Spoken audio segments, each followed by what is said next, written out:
Good evening. Good evening, Father. Tonight we're continuing our examination of the book, An Autopsy of a Deceased Church. And we're studying it in relation to our two parishes of St. Thomas and St. Bridget. And tonight we're on chapter 4. Chapter 4 is the church refused to look like the community. So we need to start with an example of the community to see what the community looks like, then to see if our church resembles the community. I find that it's easier to begin with Bridget's than Thomas on this one.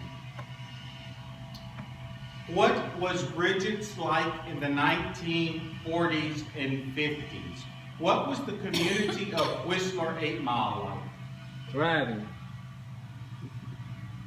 Not thinking of economy, social, it's thriving, but what's the makeup, demographic? You mean like race, age, Age, denomination, that kind of thing? yes.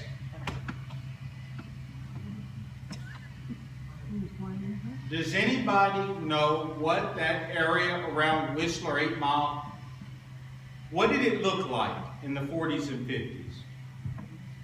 90% white, 10% black. Mostly working people. They're all working people. They're working for the shipyards and. What about the age? Was it mostly young families? Oh yeah, they had plenty of young families. We had kids running all over the place. That's where I was running barefooted though. James, in your experience, what was the area like when you were growing up? Busy. Busy. What were a lot of young families? Teenagers, everybody was playing baseball, football. They didn't have, backyard football or baseball in the field. Okay, so there were a lot of young people enough for Yeah. different sports. Yeah. The makeup racial, white, black, Asian, It was mostly white and black. mostly white and black. White and black. Okay. Now, Was Whistler mostly Catholic then? she asked if Whistler was mostly Catholic.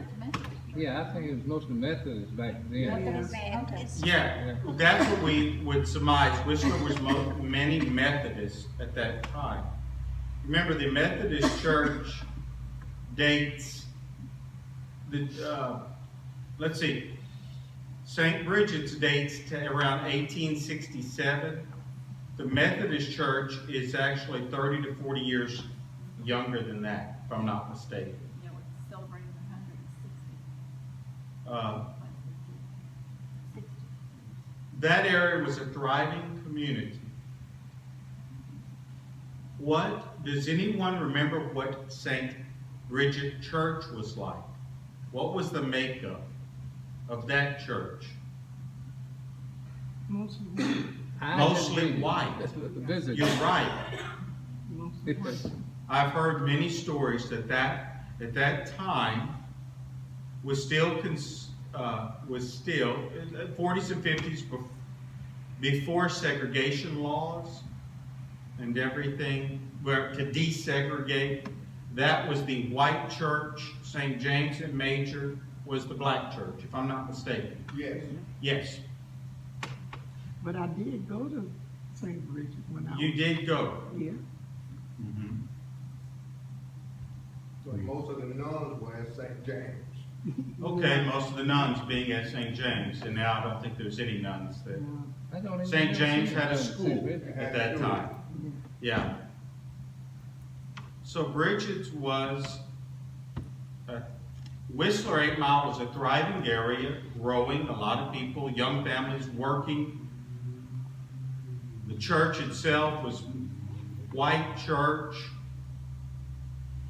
Now, that area has changed. You've had the white flight for the most part in that area. The church, the area around the church, we could say is mostly black individuals, families. From your experience in that area, is it still as active with young families?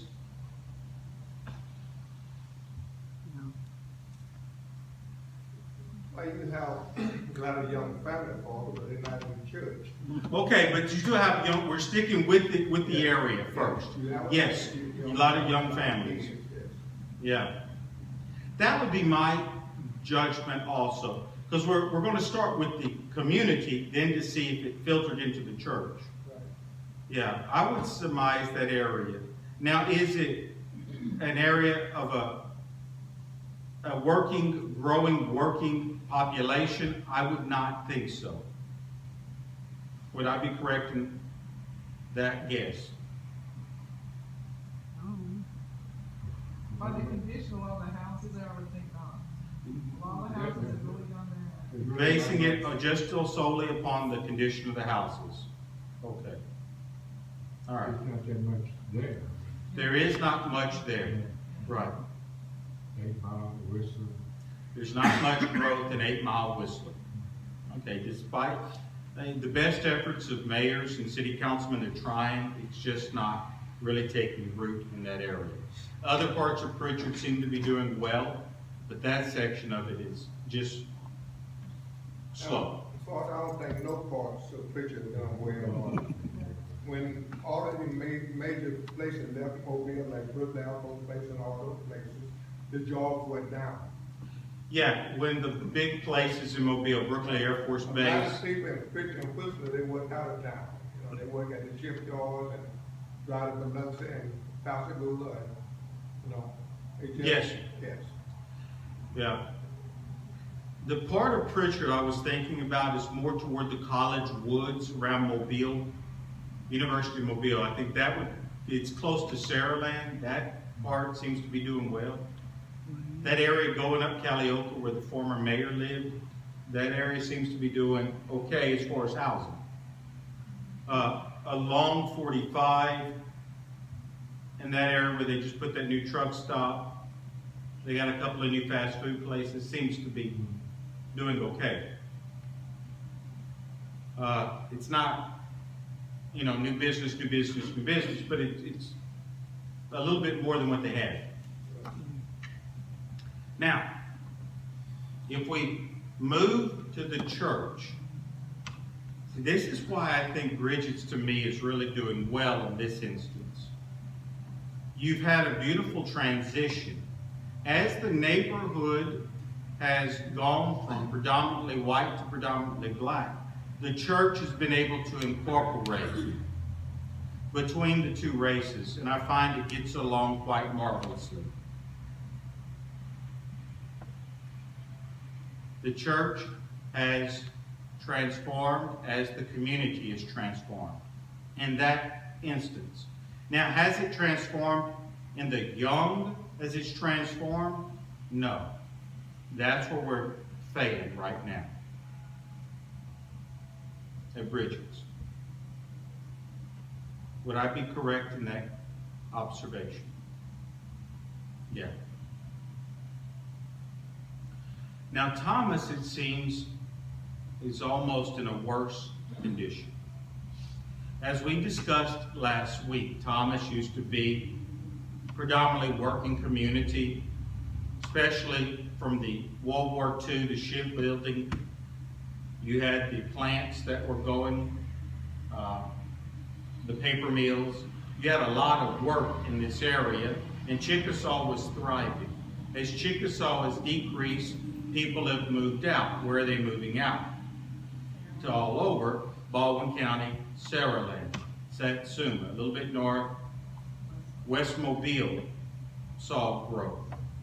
Now, that being said, y'all know this community better as far as the church. I've only been here the last 11 years. It's been open for 70 or close to it. 73. Okay?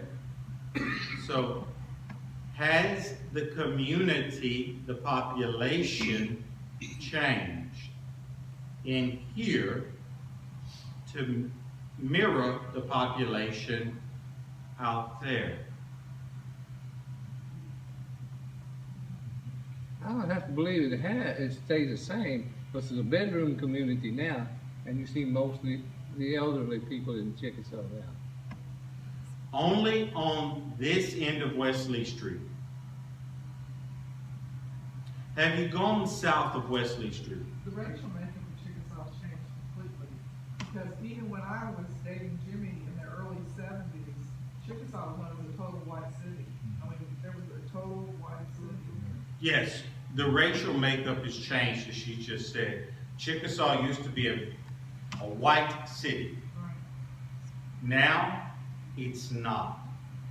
And in fact, I would say it's more 60-40 going toward 50-50 in the makeup. Though the white population is older, much older. As they are dying out, those who could have moved, moved. The ones who stay now, I don't think will move.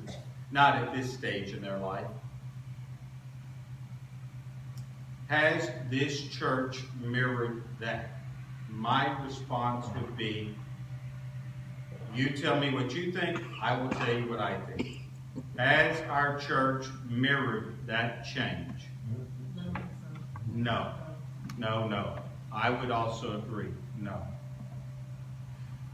Had we not brought in Bridget's,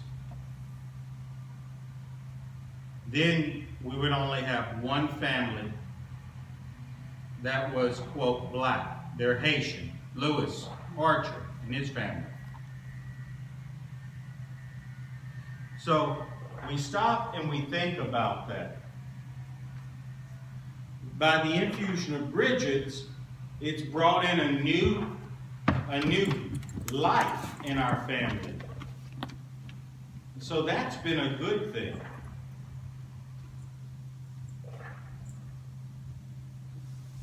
Can't y'all see that? I totally agree. We're at that stage. So that's a good thing.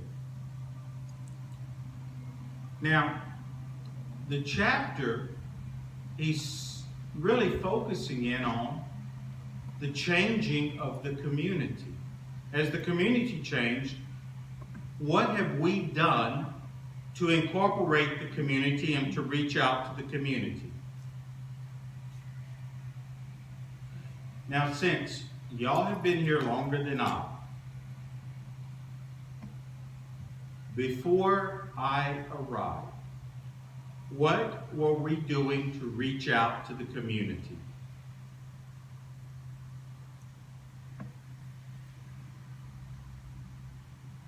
To bring them, to let them feel welcome, to let them feel a part.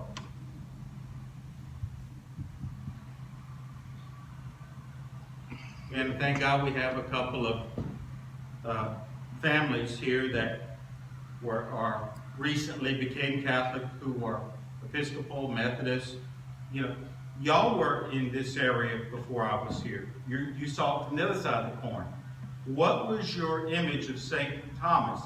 Were they a community that reached out? Were they welcoming? You don't know.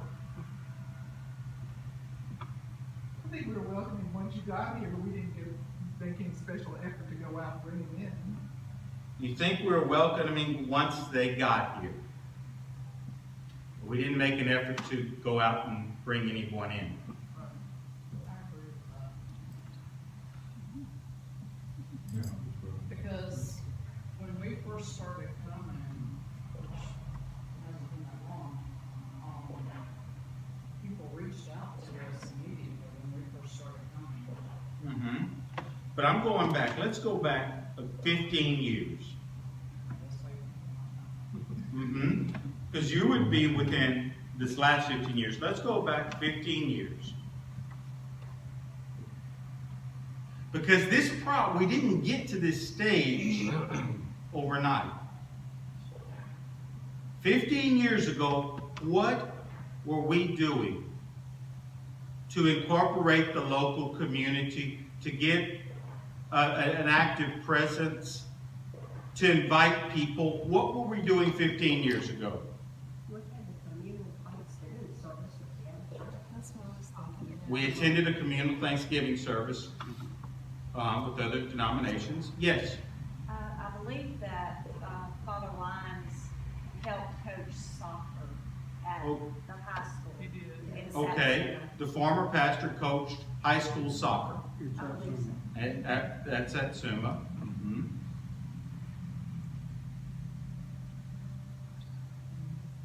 Anything else? Well, I felt like when we had the yard sales, I felt like that was a service that we provided to the community. We had yard sales. People came here, and I felt like it was a wonderful community service that we provided for young families. A lot of young families came about their children's school clothes and stuff like that. My mother. But the yard sale was not recruiting our Catholics, that was just a fundraiser. Yeah, yard sales basically a fundraiser. Not It's just a not. fundraiser, it provided a service to this community. You don't know how Yes. many people have told me that. Even people who work at the lower paid people at my hospital have said, this has provided me a way to buy clothes for my children. So I believe, James, that it provided a Christian service to this community. But did it encourage people to come? Maybe not, but in the book it talks about how you do certain things as Christians. for your That's community. true. And that was something, I felt like that was a good service that we provided to the community. It is. But did we reach out to find new members?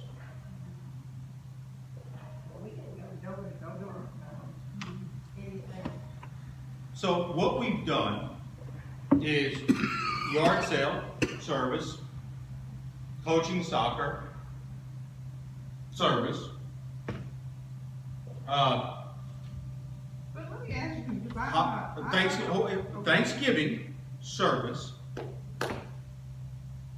But did we go and invite to join?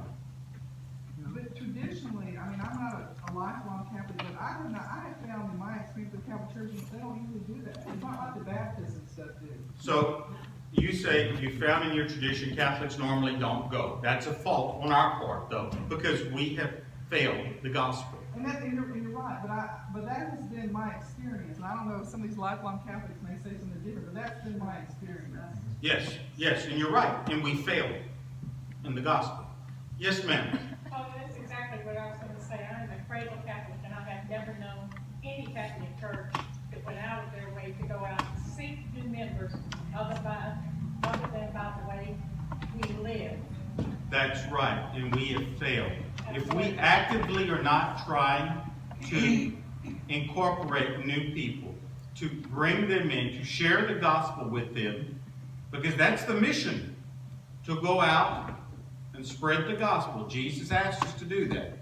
And if we're not trying to do it, And Father, if you go to the Baptist and the Methodist churches, before the service is over, they have a certain part of that service where they greet the visitors, and then they invite them up to join the church. But we yes. don't. No, we're not saying that. We're just looking at 15 years ago, did we do anything to invite? No. So if 15 years ago, when this was starting, if we didn't look at the issue then, we're 15 years into it, so we can see decrease, but no additional increase. The same can be looked at Bridget's. See, that's where We are, and we have failed in one thing, and we've done so miserably, is that we haven't reached out to the community to invite. And if we don't do that, eventually what happens is your numbers go down. The people that you do have in the community, the young families, well, as their children, you know this, as your children have gotten older. Deacon Bullock, Miss Betty, you have had many children. Out of your children, do they go to other churches, other Catholic churches, other churches? Yes, they do. So, you have to stop and look at that and you say, but do they come here?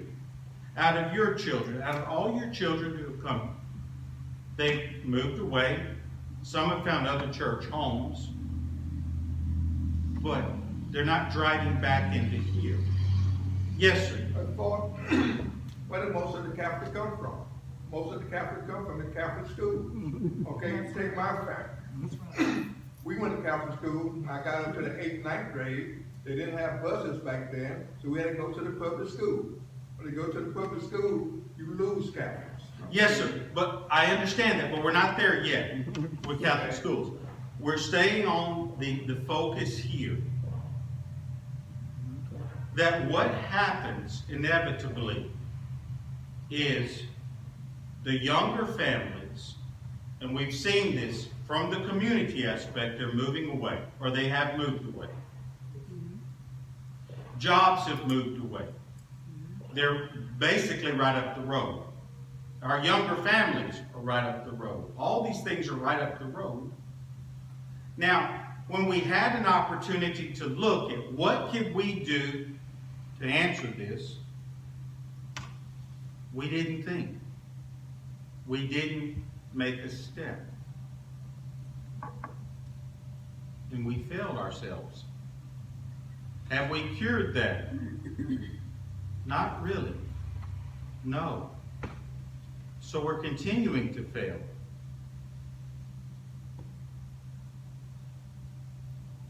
We do more funerals here by a much greater portion than we do baptisms. And if we do a wedding, it's rare. How can your church continue to exist with that type of pattern? It can't unless you start to invite those around you. Do you remember a few weeks ago I spoke about that in the homily, and I asked everybody, got to invite someone to come. I'm not going to ask you to raise your hands as to prove me if you did or not. But I'd be interested if we did on Sunday and said, okay, everybody raise your hands who invited someone, how many people would invite? Father, how do we do that as Catholics? We weren't trained. You're not, okay, as I said the other day. On Wednesday night, instead of doing this, you know what they do? They go out in groups of 3s and 4s. And Well, bring hold them on, wait, okay, all right. So we can say, if we're looking at this as an autopsy, we've diagnosed. The patient is very sick on this issue. Now, what's a remedy we could apply to hopefully get the patient well? We say, we can invite. And you said, okay, if that's a remedy, how best to administer that remedy? I'm thinking if I was a doctor and I would look and say, okay, do I want to give it to the patient in an oral form or an IV form or some other way? Well, for one thing, I know when we moved to Satsuma, we got letters from the Episcopal Church, the Baptist Church, all the churches up in that area, and the Episcopal Church. We didn't get anything from the Catholic Church. Of course, I mean, we were from here, so we knew. But that's one thing you could do.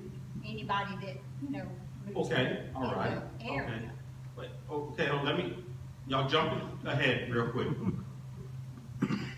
You said, we were talking about how to invite, and you said, well, we don't know, we've never been trained. Gwen just said, what about a letter? Takes no training to write a letter. Okay? All right, if we were to take that approach, we'll start by a letter writing. Then how do we know who moved in and who's willing to take on that burden? Well, I assume it was, bigger churches, and I know what that. It was bigger churches. And the secretary did it.